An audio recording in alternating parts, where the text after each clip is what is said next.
بسم اللہ الرحمن الرحیم، شروع کرتا ہوں اللہ کے نام سے جو بڑا ہی مہربان اور نہایت رحم کرنے والا ہے۔ جانتے ہو جب ہم اللہ سے رو رو کر بار بار یہ کہتے ہیں کہ یا اللہ اور کتنا صبر کروں اور کتنا صبر کرنا ہوگا مجھے، تو میری دعا کیوں نہیں سن رہا؟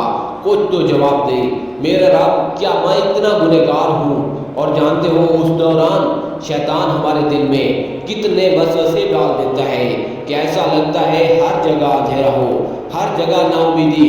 اے اللہ میرے ہی ساتھ ایسا کیوں ہو رہا ہے؟ میری دعا قبول ہی نہیں ہو رہی۔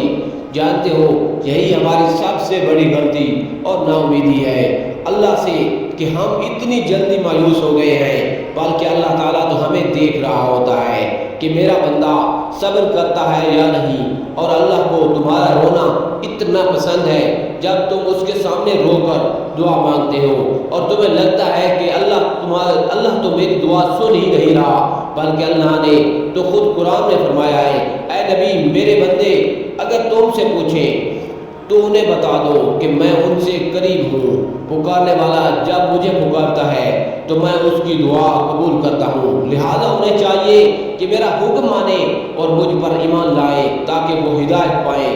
جانتے ہو قرآن پاک میں اللہ تعالیٰ نے صبر کا اتنی بار واضح کیا ہے، تو کوئی تو بات ہے نا جب اللہ تعالیٰ نے اتنی بار قرآن پاک میں کہہ دیا تو صبر کرو، بے شک اللہ صبر کرنے والوں کے ساتھ ہے، بے شک اللہ صبر کرنے والوں کے ساتھ ہے۔ جو لوگ صبر سے کام لیتے ہیں ان کا ثواب انہیں بے حساب دیا جائے گا۔ صبر اور نماز سے مدد لو، تو جب اللہ نے یہ قرآن پاک میں کہہ دیا تو پھر کیوں پریشان ہوتے ہو؟